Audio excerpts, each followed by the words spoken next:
Monza, rafforzati i controlli in strada per prevenire comportamenti illeciti.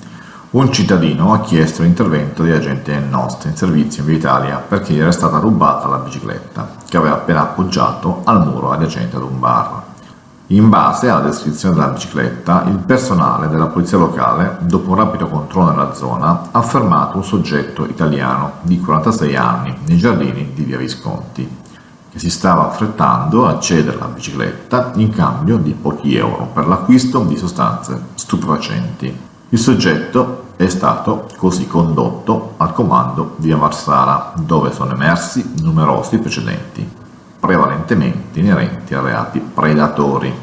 Il 46enne italiano fermato è stato denunciato in stato di libertà per furto aggravato.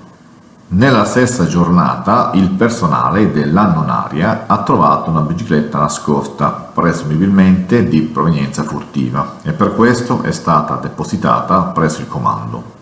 Nei prossimi giorni sarà pubblicata sulla pagina Facebook Biciclette ritrovate Monza, dove si trovano le bici rubate o smarrite, accompagnate da un codice di riferimento. In questo modo i proprietari possono controllare se la bicicletta è tra quelle recuperate dai stessi agenti.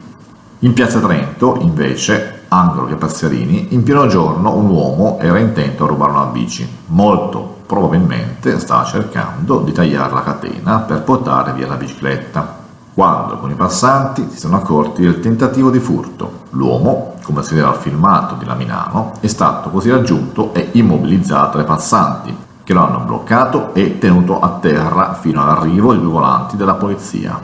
Il ladro è stato ammanettato sul posto e caricato dalla volante stessa. Dallo scorso 11 maggio, spiega l'assessore alla sicurezza Federico Arena, abbiamo voluto rafforzare il controllo in Via Italia, con un presidio fisso di agenti di polizia locale per più di 9 ore al giorno, tutti i giorni dalle 9:30 alle 19.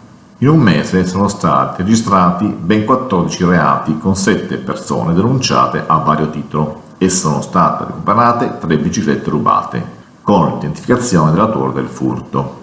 Numeri, spiega l'assessore, che dimostrano ancora una volta come la presenza delle divise in strada sia un deterrente per tutti i comportamenti illeciti. Più sicurezza significa più donne e uomini delle forze dell'ordine sulle strade.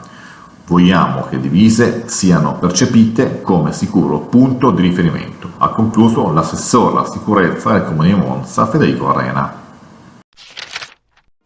Via libera ai lavori per il nuovo parco pubblico di Porta Vittoria.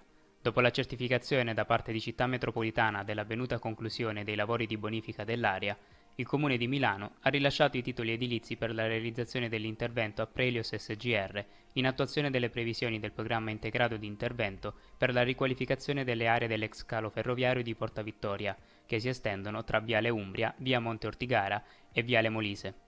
I lavori per la nascita di questo nuovo polmone verde inizieranno entro l'estate e avranno termine entro la primavera 2021, il tempo necessario per restituire alla cittadinanza un'area da anni inutilizzata e in stato di abbandono e di progressivo degrado. L'intervento metterà a disposizione della città una nuova area verde che si estenderà per circa 40.000 m2, in continuità con i giardini di Largo Marinai d'Italia.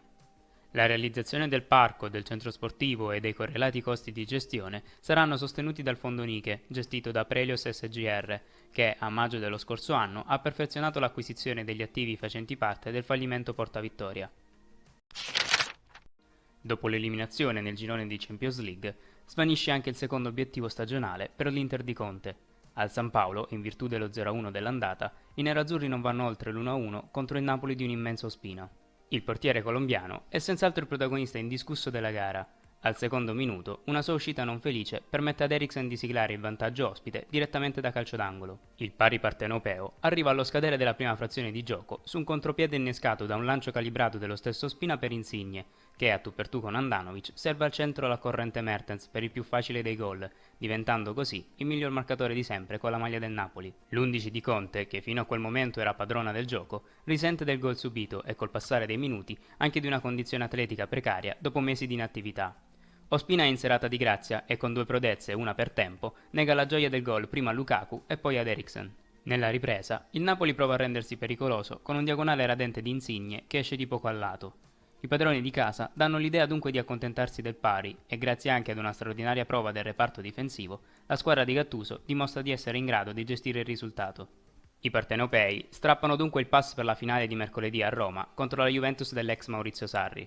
All'Inter il rimpianto di essere uscita in un doppio confronto nel quale i nerazzurri avrebbero senz'altro meritato qualcosa in più in entrambi i match.